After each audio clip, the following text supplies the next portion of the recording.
very much for coming. My name is James Chin. I'm from University of Tasmania and also the Australian Institute of International Affairs.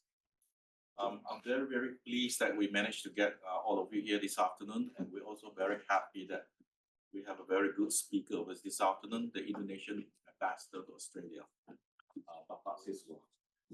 Papa has been the Indonesian ambassador to Australia since 2001, and he'll be speaking on a very topical topic, which is the new Indonesian administration under President Subianto. Papa?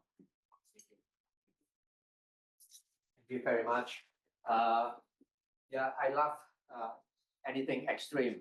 So I'm a senior fellow now at ENU, but also in Charles Darwin, South and North. Charles Darwin is the best for the fish, and especially barramundi. And the Queen's doesn't agree on that.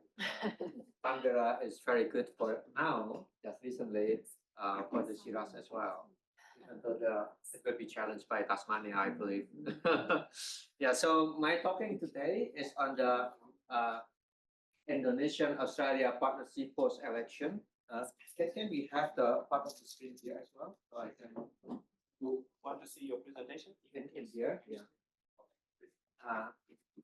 So a month ago, I accompanied Prime Minister Albanese to come to Jakarta, and Indonesia is very happy to be the first country visited by the Prime Minister after the election. Yeah.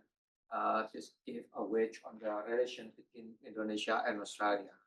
So my job as an ambassador here is to make sure that ASEPA can at the end reach the one that we call Indonesia-Australia economic powerhouse. It should be at this the end, yeah, not just in increasing trade, not just in investment, but how the value change can be accommodated in this one of Indonesia-Australia economic powerhouse.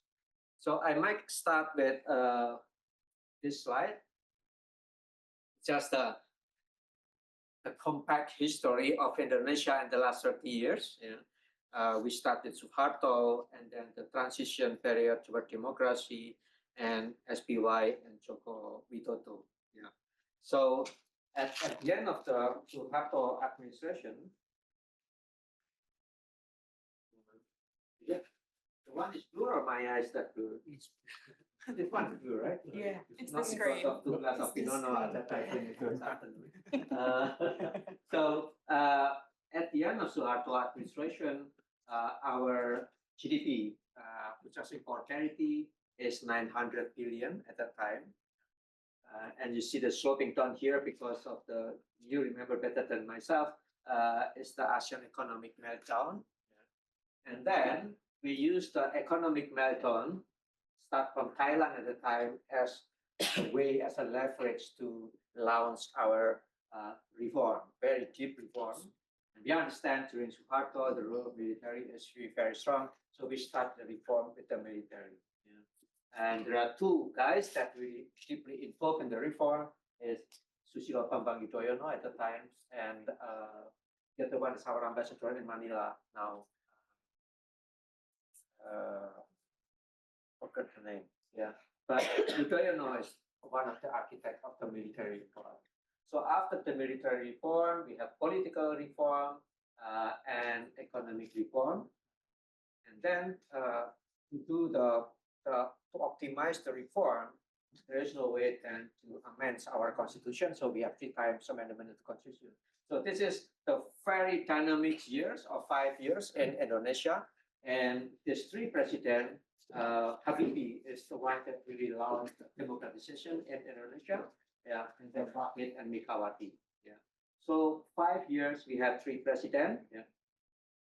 And at the time we managed to increase the GDP from 9 billion into 1.3 trillion US dollar, purchasing power parity. And then we have 2 very stable presidency, 2 terms of Susilo Bambang Yudhoyono, followed by 2 terms of Joko Widodo. And this gave the country more stability to implement all the reform. And then this is from the World Bank. We have the climb up of our GDP, purchasing power parity, from 1.3 trillion into today is 4 trillion US dollar. But of course, we learned a lot from all the challenges during Prabowo Subianto. We have the natural disaster like tsunami and Aceh, in which Australia helped a lot in mitigating the natural disaster, and even you lose 6 soldiers at a time when helicopter crashed down in Aceh. And then we have US mortgage crisis and terrorism, like Bali bombing 2 times, Australian bombing. And we have been working very hard with the Federal Police of Australia to fight all the terrorism. The challenge between during Susilo Bambang Yudhoyono. However, at that time, we managed to double our GDP from 1.3 trillion into 2.6 trillion. Yeah. And then Joko Widodo, we double again, so now it's 4 trillion US dollar economy.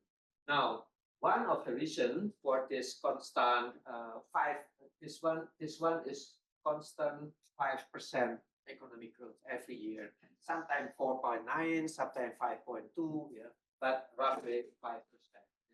Because of political stability, and then the manufacturing powers start increasing in Indonesia, and international trade. Yeah. So, but during Joko Widodo term, we experienced the first trade war, from the trade war against China, Ukraine crisis, yeah, and the second trade war now in the early administration of Prabowo Subianto. Yeah.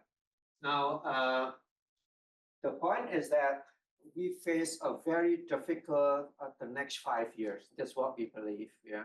The first is the global economy is shrinking. Yeah. About 2% or so. Yeah. And the geopolitical dynamics in the world is more than before. It's not only Russia and United States, but also China and United States. And people like in Indonesia, sometimes we got to choose between America or China. And we cannot do so because for ASEAN, the largest investor is America for ASEAN countries. And the largest market is China. So actually, we take American money and make industry and sell the product to China. So we cannot choose either one. So we need the money from America and we need the market of China. Yeah. Now, but middle income threat is the things that become our big homework now. Because number one, to grow like this, even more than 5%, we need money. And the money comes from our surplus with the world. Unfortunately, we always have surplus with the world, but the surplus is getting thinner and thinner now. The largest surplus we experience with the world is 50 billion. Now our surplus is 21 billion. Yeah. And part of the surplus is actually with America. And that's why Trump is not very happy because he got deficit in trade with Indonesia. Australia have deficit with America, yeah, but we have surplus. But most of our top punishment, right? 12% and 30%. Yeah. But we are still struggling, yeah, negotiate. Yeah. So how avoid middle income trap? Yes.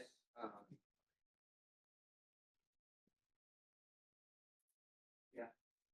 Number one is to have partnership as much as possible. So during the Cold War, when Hatta, at that time, the vice president of Sukarno, wrote a very famous article on rowing between the cliff, is that we need to pursue our own interests, not side with America, not side with Soviet Union at the time, but now we actually reinterpret against this non-alignment to partner with America and to partner with China. Not equal distance, but we actively seek partnership with our region, with America and also with China, and then with Australia. Australia become very important because something I'm going to touch later on.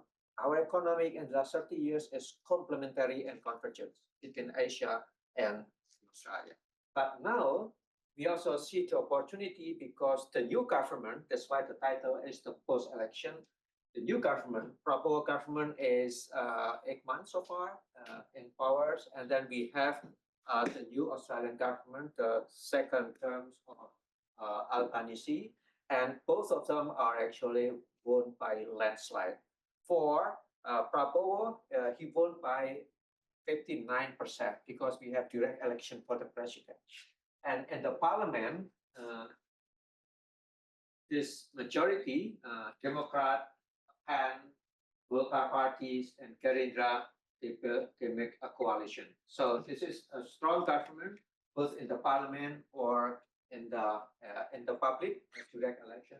And this is Australian mapping now, at the federal level with Labours.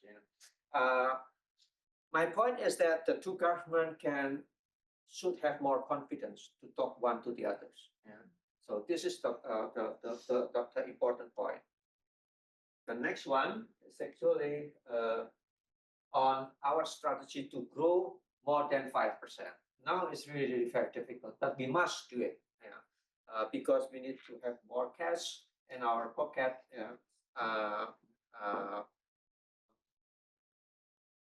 to build the countries because our median age now is already 30. Australia is 38. So by 2050, I think we exhausted most of the demographic bonus in Indonesia, and we are start getting old. The point is that how to be rich before we getting old. Like in Australia, it's getting old, but with 62,000 per capita is okay. You can enjoy Bali, you can enjoy the rest of the world. Now Indonesia is moving toward that direction, but still barely 5,000 income per capita. So we need to have a very big jump, and we need money. Now the strategy is number one, we need to have more global trade surplus, and this is not easy with the current condition. And to do so, to have global trade surplus, the surplus should be at global level, not at the bilateral level. We have deficit with Australia, it's fine because we got the cheap material from here for industrial salt, for instance. Salt, no one in the world can challenge Australia on the quality and the price of the salt. I have been in Karata region. Rain, very rare, no rain, strong wind, and they just create pond at the size of, I think, ACT, and number one pond, second pond, third pond, 9 pond, and the water comes all the way to the pond, and the last pond you just fix all the salt. We can compete with Australia, not even the European salt that mine in the mountain. So partnership will be very important. That's why we have deficit with Australia. It's fine because this is the main supplier of our industry. We are very good in textile, and the cotton comes from Queensland. We are the third largest noodle industry in the world, Indonesia, and we got to spend 1.2 billion for wheat from Australia. So that's why we have a deficit. But the point is that with deficit with Australia, we got surplus with the world, and we need to have more surplus. We need to change the nature of our export. That is the semi-finished or finished product to have more value added. This is the strategy, but to have one, obtaining surplus, good quality of export, more value added on it, we need to strengthen research and development. And we don't have that capacity. That's why Australia, China, and America is important to us. So to obtain the surplus, and we need to expand our downstream industry. We already start with nickel, but we're not finished yet. We only have 5 HPAL now. We need 10 HPAL. High pressure acid leaks. Why? Because our nickel is actually literite in the surface. Australia, we call it quality number 2. Normally, it's only goes for ferronickel. Australian nickel is sulfate. This is the one that goes for the battery, very expensive. Yeah. But with HPAL, we can change our literite to become sulfate. Yeah. That's why we are very competitive at the end. Yeah. With very much competitive sulfate that we change from literite using the HPAL. Yeah. And then we need bauxite to be downstream as well, aluminum. And that's why the important supply of industrial salt from Australia. Now we need 500,000 industrial salt. When we full flag with bauxite downstreaming, we perhaps need 1 million tons from Australia alone. So the off-taker of the industrial salt from Western Australia, number 1 is Indonesia, China, and Japan, because Japan also very much engaged with aluminum industry. And then copper, tin, electric vehicle ecosystem. Yeah. In ASEAN, 3 years ago, all ASEAN leaders come in the summit and in fall, they are going to build a good ecosystem for electric vehicle in Southeast Asia and ASEAN. The trick is like this. If we are producing internal combustion engine, and then we got to have, we cannot enter Australian market because you have qualification 05 here. Indonesia is still 04. But for electric vehicle, we are not subject to the qualification test anymore. Yeah. So that's why we try to have more on electric vehicle. Yeah. So we don't have to fight about 05 or 04. And then palm oil is still very important because for us, supplement the diesel with biofuel is still very much important to us. Now we have B35. In laboratory, we can create B100, 100% biofuel, but that needs more improvement in the palm oil. But we already have 16 million hectares. Yeah? We cannot improve or extend the number of the land anymore. So we need to improve the quality of the production. So we expansion, but more on the improving the productivity in the same piece of land. Yeah. So for a big company in Indonesia, 40% of our palm oil is big company. So when in 1 hectare, you can produce a ton of palm oil. 1 hectare, 8 ton. If you compare with rapeseed or sunflowers, it's mostly only half ton per hectare. Yeah. Now, but the smallholders, 60% of the in the industry, they can produce only 2 to 4 ton per hectare. So we need to improve the number of the quality and productivity of smallholders. And we can do so. We can double the productivity of palm oil without expansion of the land. Yeah. So downstreaming is in that sense. And we also looking for technology, including from Tasmania, to process the truck. Because palm oil, you got to have replanting every 25 years. So you can imagine that pile of trunk and trunks. And so far we use it just for biomass. We need a technology in which the trunk of palm oil can be used for furniture or whatever. We try to have cooperation with China. It's not very satisfactory with Italians. Yeah. So even with IKEA. Yeah. But still, we need a technology. Hopefully, if I can find it from here, it will be a miracle. So if the trunk of palm oil can be used for construction, and it's not only Indonesia that benefit, also Malaysia, also Colombia, all the palm oil producing countries. That's the challenge of the technology. Yeah.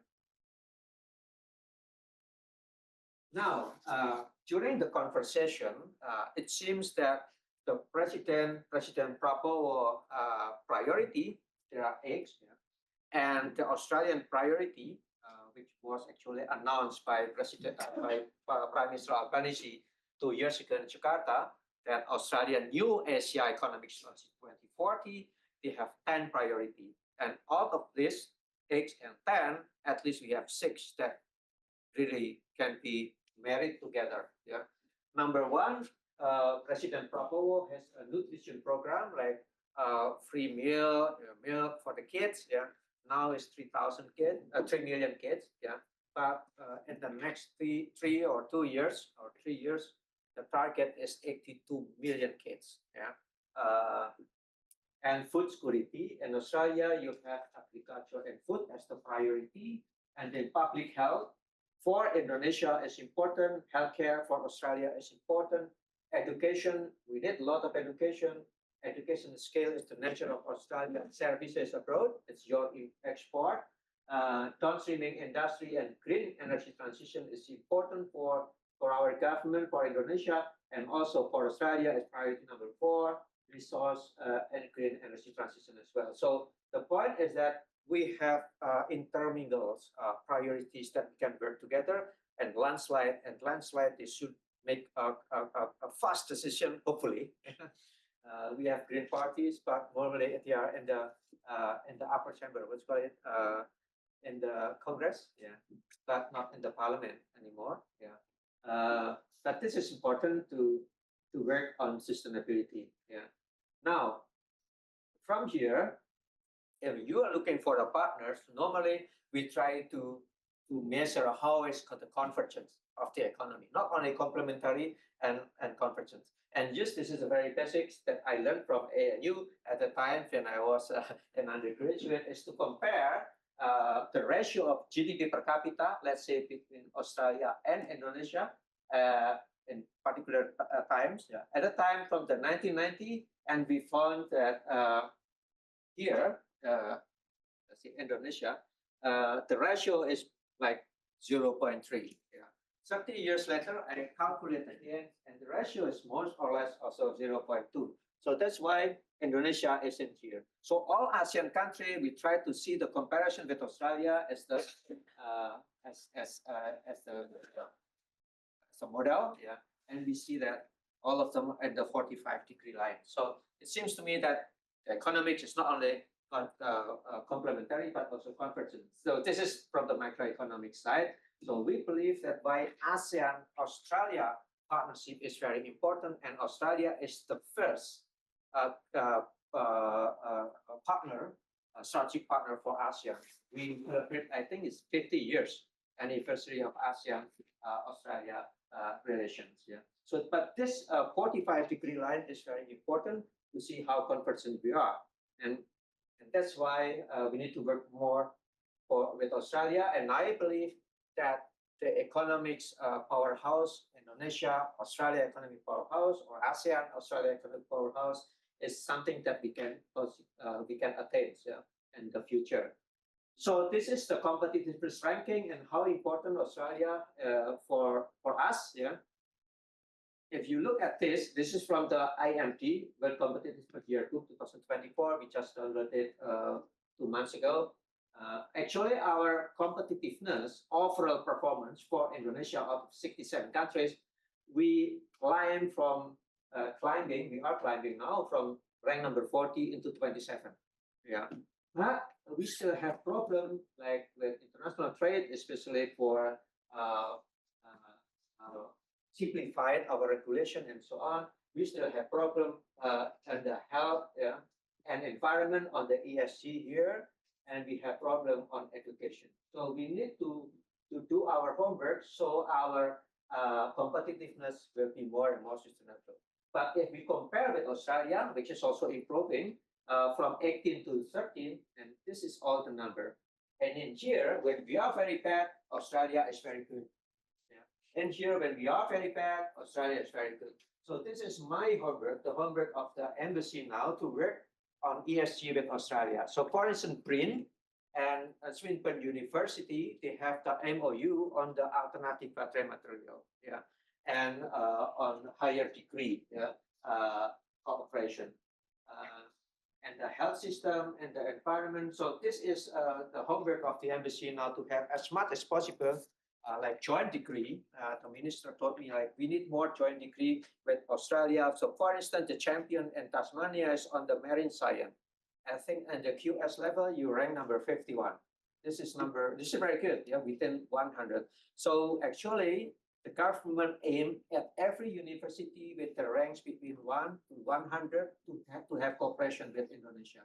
So Professor Julia and I would like to propose to our LPDP, the government provides scholarship to young Indonesian, 4,000 position every year, to do more with Tasmania on marine science and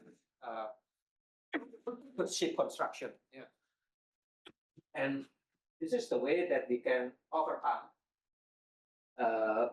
in which our there's 10 parameters here for overall ranking in which we are still behind here. And Australia is the champion. Why don't we have action on that? Yeah.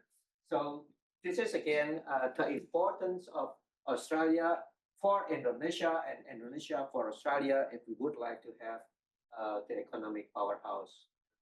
The next one is the nature of the industry, and this is also tell us why we need to have more cooperation. Yeah, this is the performance of Indonesia. Iron and steel is very big and to sustain our GDP. It's about 20 billion export on that. This is the story of why Indonesia is the largest producer of nickel, but it's not premium one.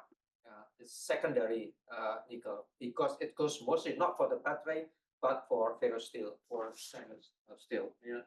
But the point is that if we move toward that direction, the product is more complex. If we move to that direction, the product is less complex. Yeah. So this is our product. Yeah. More complex product from time to time because it depends on the need to have semi or finished product in our export. Yeah. And this is the performance of Australia. Oh, sorry.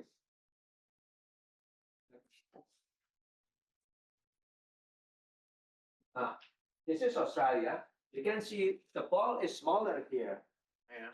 So on the complex side, Australia is much smaller in proportion, but again, yeah, we are talking about very big GDP in Australia. Even this is small, but this actually is very important.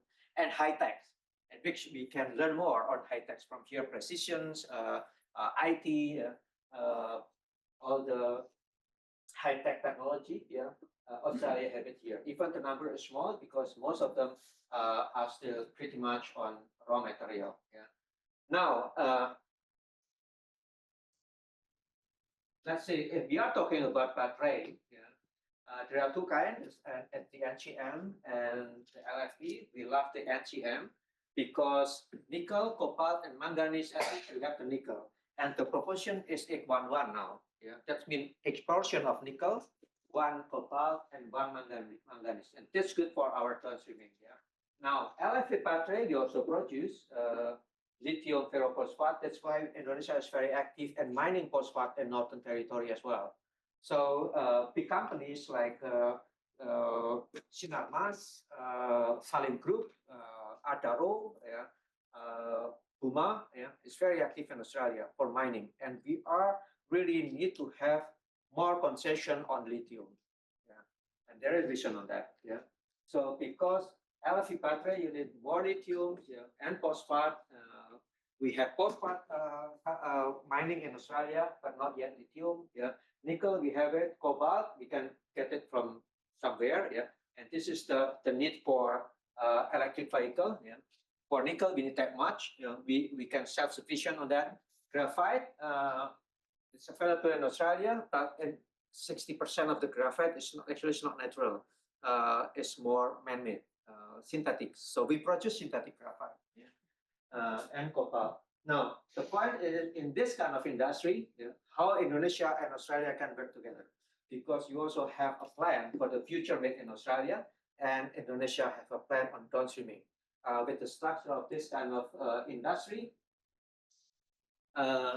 you have the high techs, and we have the what's called it early, yeah, and middle industrialization. Yeah.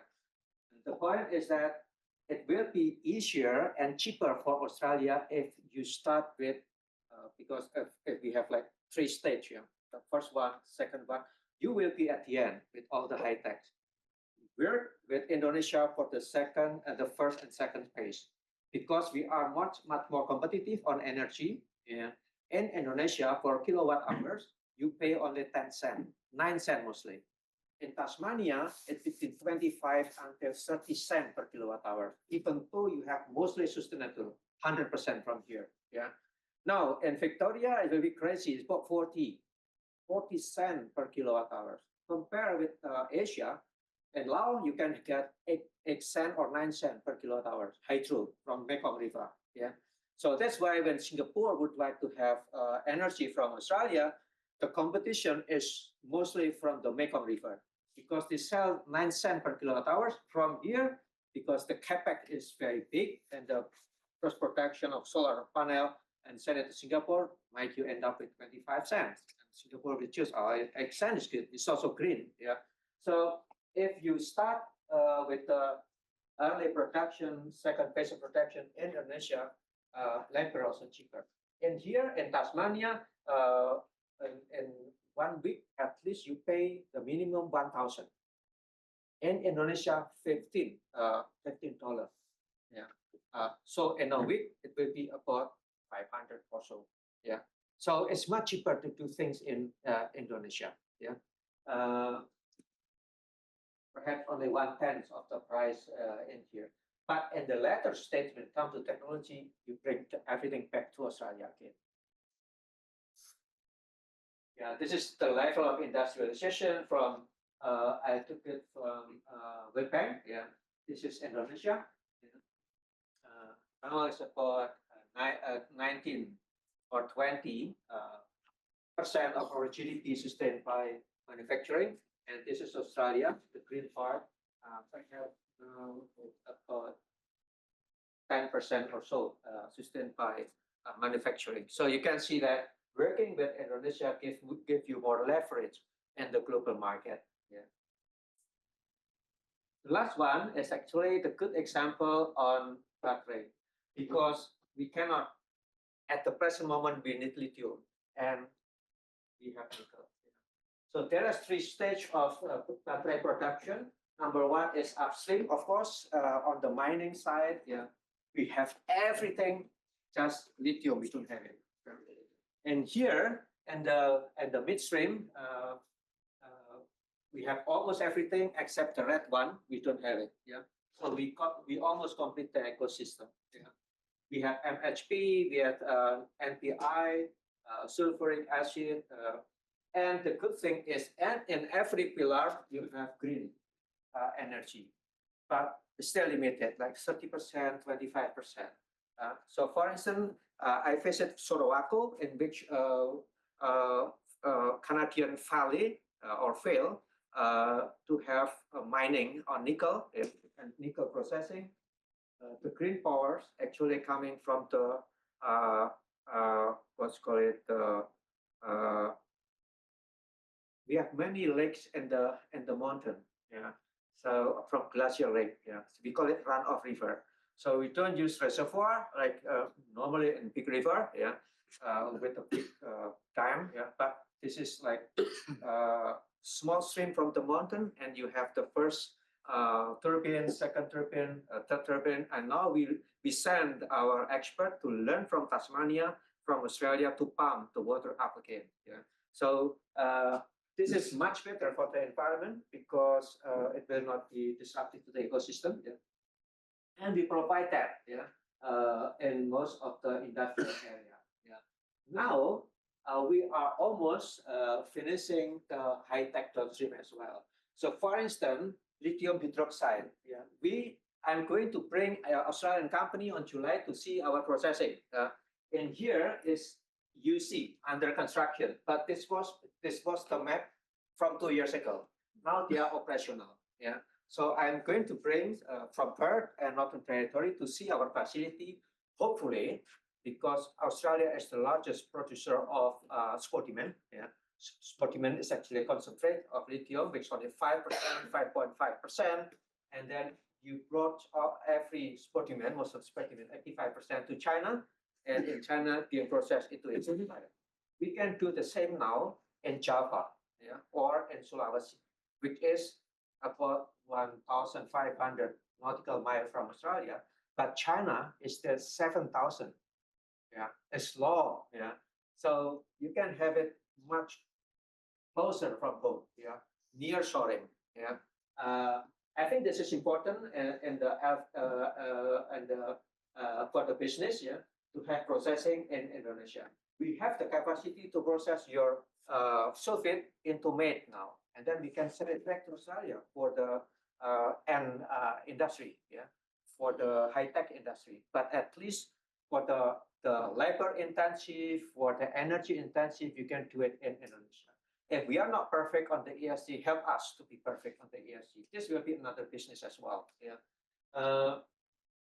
Yeah. So what we are actually proposing now is made in Indonesia and Australia, but actually can be designed or planned in Australia and crafted in Indonesia.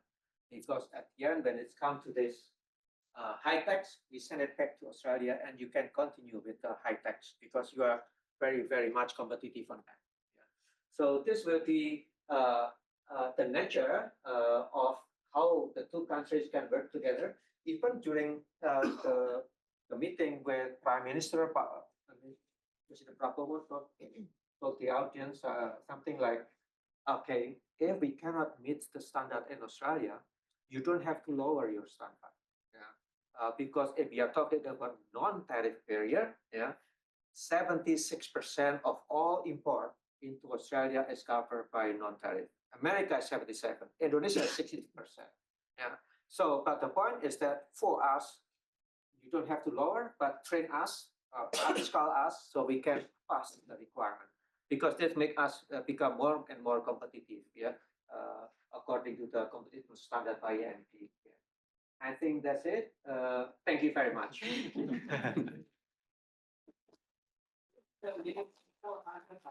Live cattle from Australia. So so this was important for us. And I, that when I flew to Indonesia and I stay in Brisbane to catch the flight, the connecting flight. Pak Albanese is coming a week later. Yeah. Someone called me from Brisbane, bobcatter. My best answer, because he has a lot of cattle, and he told me that, and even he gave me his cowboy hat. And I told him something. Why don't we have a circular economy? For instance, 400,000 cattle, you have the ESG standard of Australian leather, right? And then the letters all goes to Indonesia, 400,000, and we make shoes from Australian letters, and we sell it to Vietnam or China. Australia got letters, most of the shoes coming from Germany. Look at the trade map. Why can't we have like, this is your letters, this is already your ESG standard, we make it in Indonesia, inject with Australian technology, and got all the shoe back to Australia. As the white label, and you can label it with Australian labels and send it to Europe again. I think this is something that we can do together as well. Yeah. So a lot of things. Yeah. Letters from Australia and then end up in Vietnam. Letter from Australia should back to Australian as a shoes or hat. Yeah. So this will be next my conversation with Uncle Bob Getter. Thank you very much.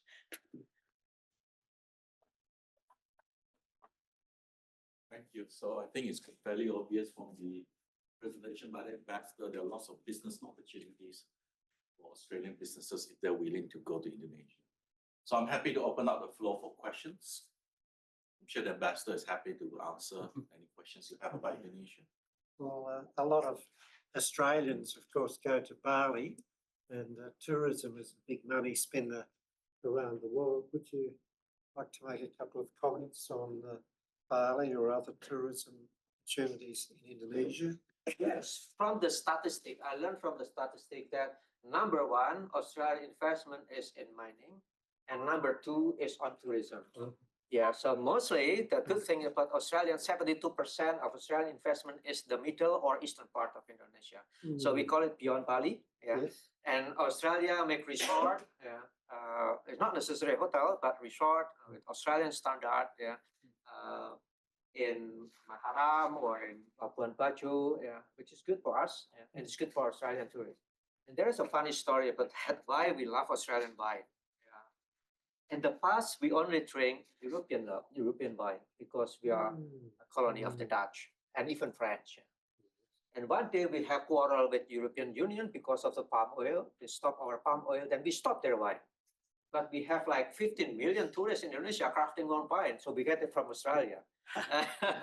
And now I had an apartment, and beneath my apartment there's a wine shop, all from Jacob Creek. Oh, right. The cheap version of South Australian wine. Yes. Now, to have Penfold is too expensive, but tourists will be more happy with Jacob Creek. And when they are really drunk, it's easy to open the bottle. And then European bit, yeah.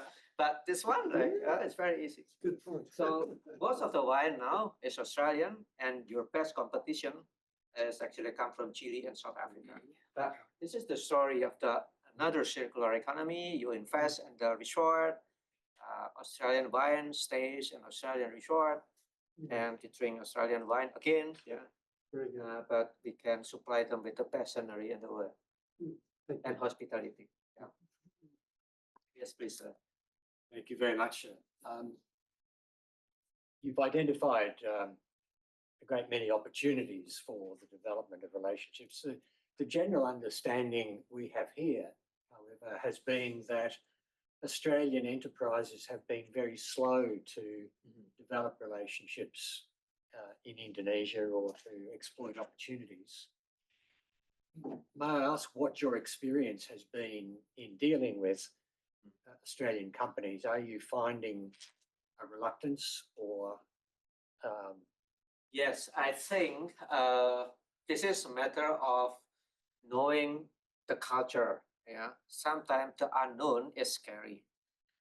If we compare the statistic provided by DNU, they just released on the Australian attitude toward Indonesia. 20 years ago, Indonesia is considered as a threat to Australia. Now, according to this release, it's no longer. Yeah, so Indonesia is considered not a threat. But the question, if you look at the Lowy Institute thermometer, they issue thermometer every year. So our temperature is from 50 to 55, hardly 60. That means Indonesia is no longer threat, but knowing Indonesia is still struggling. Because Canada got about 80 degrees Celsius, means you are all really in love with Canada. We got to check how many investment of Canada in Australia, but perhaps big. Yeah. But the point is that a good step that Indonesia is no longer a threat, but to know Indonesia more will be very important. So this way, the important to have the Indonesian study, Indonesian language study or Indonesian study in Australia. I think it's very important. We cannot say, you cannot describe what is the Indonesian culture. Yeah. I'm from Java, my wife is from Sumatra. We totally have different cultures, yeah, because in Java, the family of man propose to woman. In her culture, woman propose to man. So it is his uncle who propose to buy me, and then they actually buy, right, with some money. And I told my parents, oh, it must be expensive. Yeah, but you cannot explain what is Indonesian culture. It's so different from island to island. Yeah, but with Bahasa Indonesia, at least you come to the gate, and then you go from chamber to chamber, and then you understand how to do business in Padang. Is totally different with doing business in Maluku. Yeah, or in Batak region, North Sumatra. Yeah. So for instance, in Batak, the firstborn should be boy. From my wife, a place, the firstborn should be a girl. And I give boy, that's the end of dynasty. So understanding cultures, like go from chamber to chamber, but Bahasa Indonesia is the first that bring you to the gate. But after that, you got to shop around every chambers. Yeah. And that's it's not guaranteed, but easier if you have the culture of that particular chambers. Yes, please. It's a flow on from that, really. I wouldn't have thought that the answer was, given your comments about the multiplicity of Indonesian subcultures, I would have thought the answer wasn't Indonesian language and Indonesian studies as undergraduate majors in universities and as strands in high schools and whatever. Actually, we had that going rather robustly at one stage. It's died away. I would have thought, and I just seek your comment on this comment, I would have thought that it'd be more a matter of you guys and our DFAT trade guys working very hard to have friends in place to walk people through those relationships so that you go to a sort of a one-stop shop somewhere and they say, right, so you're going to that particular island, go and see Fred Jones on that particular island and he'll walk you through the complexities of business relationships there. But I think Australian relation with Indonesia, because it's the immediate neighbor, is not only about trade. Yeah. So the Netherlands is far away, but invest more in Indonesia rather than Australia. America is far away, invest more in Indonesia rather than Australia. The French, and you can see all the European countries, because foreign trade is trade. So you don't have to know the culture; you just need to see the price. But for Australia and Indonesia, being neighbor with such different, it's a matter of security. It's everything beyond trade. So that's why understanding about Australia is very important in Indonesia, and which the lacuna as big as the one in Australia. Indonesia see the north more than the south. Yeah. Even though now there's always a gap between generation. Yeah. In the last 20 years, Australia remained #1 destination for Indonesian students. Yeah. #2 is UK, but now #2 is combined China, Japan, and Korea. Yeah. Because most of the parents knows that the future will be in this region. But Australia is important because they are so different. Yeah. It's like biodiversity is important as a richness of a countries. Yeah. Cultural diversity is also a good basis for progressing toward modernity. Yeah, this is what we believe. Yeah, it's more complex. Yes, we need to understand Australians' language rather than English. Yeah, and Australians should understand Indonesia because we are not talking about trade. We are talking about security. Yeah, to understand each other is more important. We don't really care about security of the Netherlands. So far distant from us, yeah. And Netherlands perhaps doesn't really care about the security of Indonesia because it's one continent away. I mean, yeah. Also the case of France or America or our other partner is UK. UK invests a lot in Indonesia, yeah. But just for trade. But our relation is beyond trade, I think, of everything, Yes.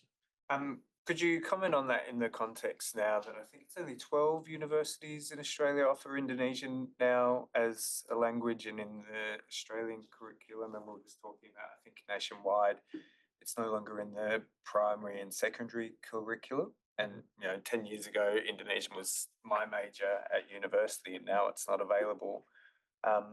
Is that a trend that Indonesia is worried about? Yeah, so exactly, but this is our security, our comprehensive security. That's why understanding Australia is very important beyond Crocodile Dundee. I mean, but Indonesia is not like 20 years ago. Perhaps we worried then, but now it's different. We need to help Australia to maintain our language. Yeah. So one of the possibility I talked with Professor Black is that okay, in Indonesia we have the scholarship, government-sponsored scholarship, and we have is it 4,000? Yeah, 4,000. Let's say something like this. Let's make a deal. we send 10 students to Tasmania to study engineering. Yeah, so good, you have Indonesian student and we pay with our money. But can the money be used to revive the Indonesian studies? Because it's just a matter of you are the same pocket, you arrange here internally. Yeah, this is one possibility. So I can negotiate with my government. So send every year 10 Indonesian to study naval architecture or weaponries, anything about Navy, everything about marine science in here. But the money from Indonesia should be used, diverted to maintain the Indonesian studies. I think this is a win-win. Yeah, we don't just say, okay, please revive Indonesian study and do nothing, but we do something. Yeah, this is something that we need to do. Not just asking, but also give money, but it's very win-win. So we have knowledge on underwater surveillance from Australia. At the same time, we have our money, and you can revive again Indonesian studies, and it's good for two countries because this beyond trade is what security of the two and the unknown. But when I was student here, I won one international EC competition at the time, and the title of my paper is "To Know the Unknown." Yeah. I think this is precisely why we need Indonesian study, and we need Australian study in Indonesia. We don't have one, perhaps one in the University of Indonesia. So we are not concentrated only in UK. UK now is collapsed. It's no longer the main destination. Yeah, but Australia remains the same because we are in the same region. Yeah. It's the most modern country in Southern Hemisphere. We need to develop, to tap more benefit for technology transfer from Australia rather than from Europe. Yeah. But how can we understand each other without understanding what each other cultures?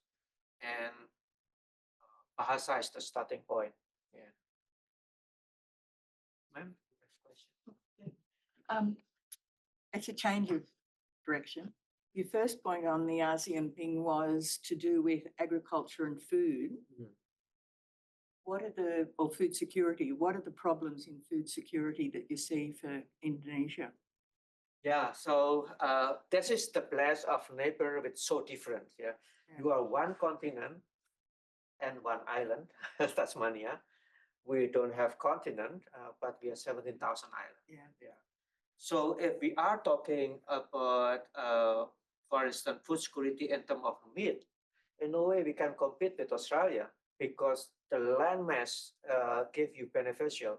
In our case is people are competing, animal and human in the same small place. Yeah. So even Indonesia only eat Brahman. Yeah. We don't eat expensive Angus, for instance. Not because they are expensive, because our culture is so different. We always cook meat with coconut milk. So we need a lean milk, lean beef, not too much fat. Otherwise, we only eat fat because we already put so much coconut milk, especially from my wife area. Everything with coconut, yeah. Fish, meat, everything with coconut, yeah. So that's why we need to have Brahman. But how can we develop Brahman in the island like Indonesia? That's why we got Brahman from here, 400,000. So when someone give me a chance, like, okay, now this time for you to, because the Brahman is ideal price is $3.5 per kilo. If one day there is sale, like $1 per kilo for Angus, we cannot buy this because we don't eat that. Yeah. So Australia is the best example in which actually we can invest here for our Brahman. Yeah. The nature of trade under ISEPA with zero tariff both sides is to create the powerhouse like that. Not necessarily develop Brahman in Indonesia because no way you can do it. Number one, because the structure is different. Number two, is we are still not immune from lumpy skin and foot and mouth because we are connected with the rest of Asia. Yeah. While in here, you manage to have the best biosecurity on earth. So investing in here for Brahma is good for us. Yeah. And we can learn a bit. So, but the point is that, is this any trust from Australia to give so much land to Indonesia? Or ran 99 years, like Hong Kong case, like in Indonesia. This matter of trust again, right? Perhaps you're saying, okay, Indonesia can invest, but make sure you don't bring China investor coming in here, for instance, yeah, because they're geopolitics, yeah. But by understanding each other, we just need to have food security for us, and Australia become part of our security if we really perfectly want to understand what the other is part of our security, not only military but also food security. Yeah. Water security, perhaps Indonesia can help you. That there was a request, very funny from Australia, that we have the river in Papua, very big, we call it Eagle River, and you're wasting the fresh water to the sea. But by God, fresh water goes to the seas. Why don't you channel it in Australia and we can pay back? There's a request like that, underwater, yeah, pipeline. This is possible, but then I told the Australian side, how about then it goes in the land that we have invest together, yeah, because in our law you are not allowed to send the natural resources that belongs to people, and then we can say, oh, this coming to our industry in Australia, this 50-50, yeah, and then we can have more Brahman from here, cheaper price, or perhaps we have more mice from here. We need it for our chicken, yeah. Yeah, so there are a lot of possibility to work together as a value chains if we trust each other. Yeah. So, but trust is still a matter. If you can see every year from the thermometer by Louis Institute, if we can have 65, we pass the line. It's only 55. Yeah. Yeah. Okay, please. So what do you see as the biggest impediments to that trust barrier? How do we overcome that trust barrier? Would you like to see change? Yeah, so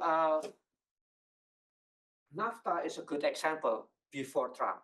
Yeah, because you have Mexican, you have Canada, and you have America. Yeah, but now it's collapsing. Yeah.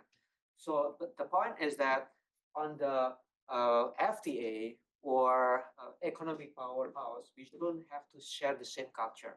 Yeah. It's just good experiment. Yeah, NAFTA. Yeah, then perhaps we can find example like this. Yeah, so I believe that number one, understanding each other's to what's called it to elevate our fear is very important, and this is about culture. Yeah. Human rights is always the same, yeah, but the implementation can be different from one country to another because there is homegrown factors on it. Yeah, and this is a matter of trust again. Yeah, if you need, we can see what is the homegrown factors of Australia, and you see what is the homegrown factors in Indonesia. You can see that we can work together. Yeah, even though we are different. Biodiversity is good. Cultural diversity is good. Yeah. Enrich everyone with tools to avoid to overcome problem in the future. Every culture is going to provide you with tools. Yeah? So more tools is better. And this way, our security depends on Australia, food security, and your security depends on us. The missing point is trust. So far, yeah. So far. So, Yes. before ako ng Indonesia, I'm from Indonesia. Third year last semester, I'm graduating on this August for Bachelor in Business. My question is, well, to support your statement about making shoes in Indonesia, I came from a family owning a shoes manufacturing in Malang, and we in the early 90s we did that before with Australia. So we worked with a very known man from Perth. He owns cattle. And that time in the early 90s, Australia wasn't really strong in terms of their industry in the country. So what we do is we import the leathers Yes, and from the sheep wools. We ship it to Indonesia. We assemble it into a boots, like a winter boots, and then we send it back. Now, for some reason, I think because economics, things happening along the way, and it stops right there. So what I'm trying to say is, after Australia stopped, we get the chance to export back to Germans and part of Euros. Last year it was hush puppies. Mhm. It was made for us, and I would like to get into Australian market sooner or later because I feel like the shoes that's been sold around Australia is way too expensive. And coming from a family that owns a manufacturer, I feel like these people are being scammed. Because like you can get actually a cheaper price if you produce it in Indonesia, even though made in Australia as their label, because that will evaluate the price more. So, what do you think is the best strategy in order to get the same opportunities back, just like in the 90s when we used to Yeah. have one? In the 90s, we haven't got 400,000 yet cattle. Now we have more. Yeah.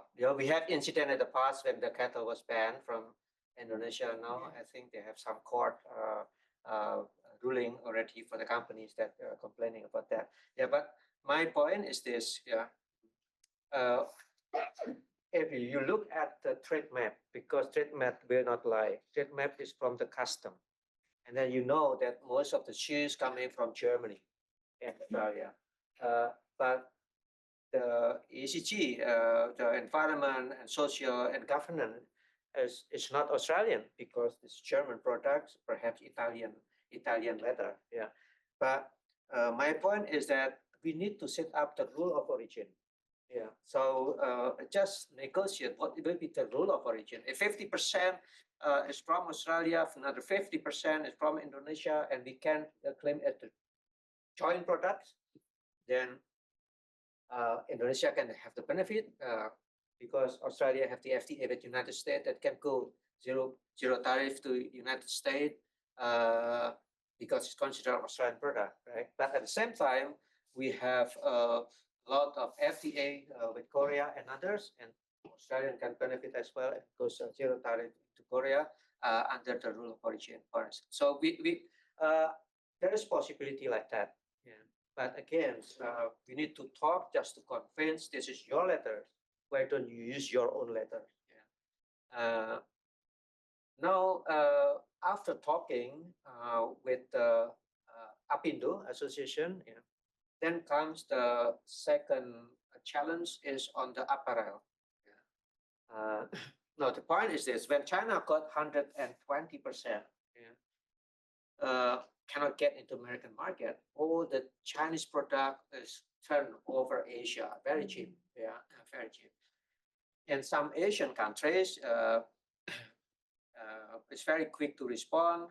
Indonesia is now responding by formulating the anti-dumping measures. Yeah, but we need to prove this is a dumping.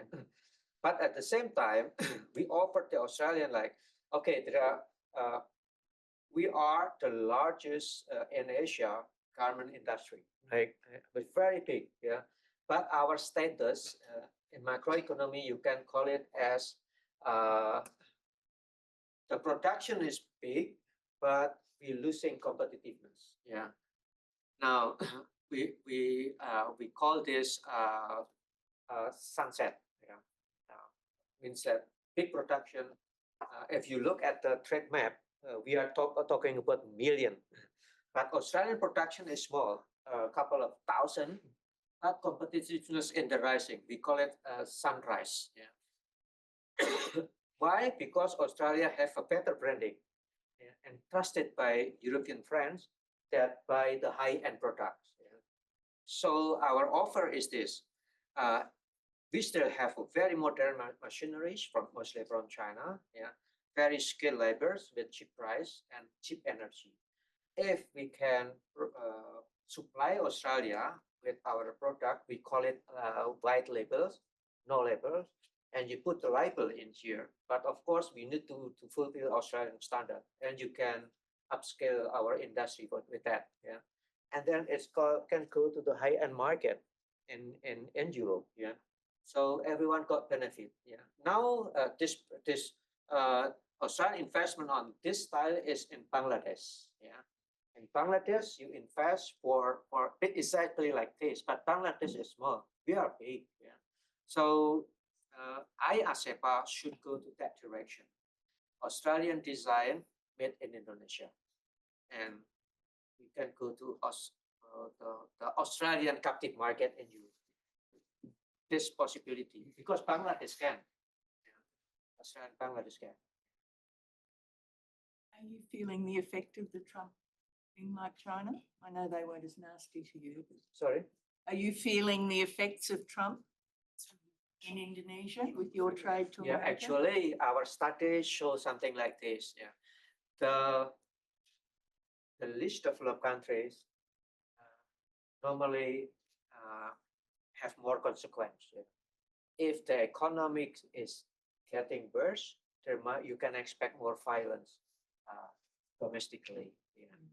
And I calculate who are affected by Trump tariffs, like Cambodia got 40%, Myanmar got 42%, yeah. Vietnam Yeah. 40. Yeah, we are lucky 32. Yeah, but this country cannot sustain bad economy. If there is a turmoil in all these countries, the world security will be affected for sure. Yeah. So this is more worrying actually, calculation rather than just trade. Yeah. Indonesia can sustain because our share and market, again, you can also as a student, you can check on the trade map. Yeah. Only 10% American market for us. Yeah. But this 10% is apparel, which intensive labor. So the impact is directly to the grassroots. We sell to China is mostly high tech, automotive, or metal, yeah, like iron or stainless product. Yeah, this is not much grassroots economy, but apparel is grassroots. Palm oil will be impacted, and 60% I mentioned before of the palm oil is smallholders. But in our case, smallholder is the one with 5 hectares or less. Smallholder in Australia is with 50 hectares. So your smallholder is giant for Indonesia. Yeah. So in this case, yeah, the impact is quite. You can see it, yeah. Even though it's only 10%, but this grassroots economy. Yeah. So yeah. Diversification is important. If we can do things together with Australia as an economic powerhouse, is good. At least we can sell it as an Australian product. You got 10%. If you really bad luck, 10% is still good, better than 32. Yes. You touched on it a couple of times. I know your talk's mainly been about trade and synergies of trade. But you mentioned, well, there are broader relationships and security is one. Would you care to comment on any shift that's occurred with the change of president in terms of defence and security arrangements that might be occurring, especially ones, though you are trying to keep a foot in each door, especially ones aimed at China and its belligerence in the Southeast Asian area? Yeah, geopolitics produce stories, but I believe more in the statistic. Yeah, you can see again on the level of investment from World Bank, IMF, or again trade map. So most of our weaponry, for instance, we are talking about air platforms. America, we started F-16 and F on Triple Peace Axis and so on. But when it comes to the Navy, it's mostly European. Our central production is in the fleecing in the Netherlands. And the Netherlands only make the body, and most of the software is coming from French, from Thales and so on. Yeah. So the strategy told us that actually nothing is much. Yeah. Now we buy things from Turkey because it's NATO standard. Yeah. For the fighters, yeah. Yeah, and you're going to get some local production out of that, I gather. Yeah, so we need to have more with Australia. The nature of our defense agreement, defense cooperation agreement in Australia, there are two big chunks in there. It's like cooperation on military industry and training. So, but you've got to accept the facts that we are non-aligned. In Norway, that's the way. That's why we got most of the equipment from NATO standard, from US and from Europe, and even from Russia. We still have squadron of Sukhoi. Yeah, but we need a smart guy that can tell us, and the smart guy can be Australian, how for the interoperability of this. Yeah, so in one massive operation, normally we use F-16.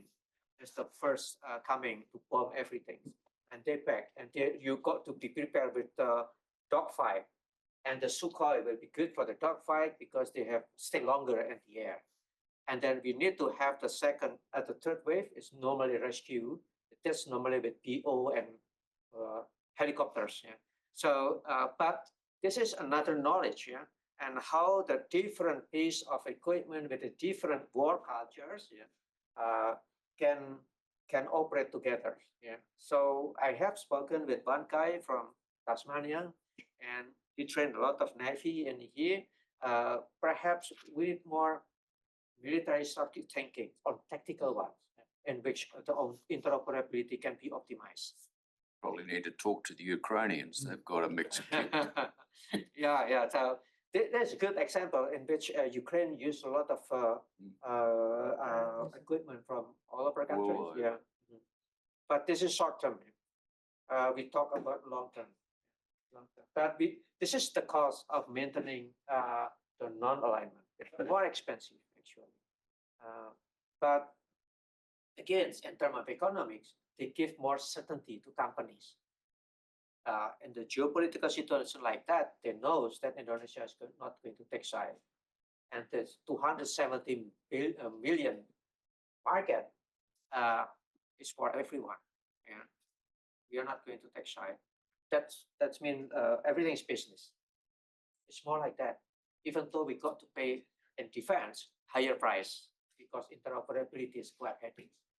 So when we send the squadron of Sukhoi to eastern part of Indonesia, with that perhaps also to big Boeing, because all the equipment we cannot rely on other product. Like you cannot swap the spare part of F-16 into Sukhoi or to vice versa.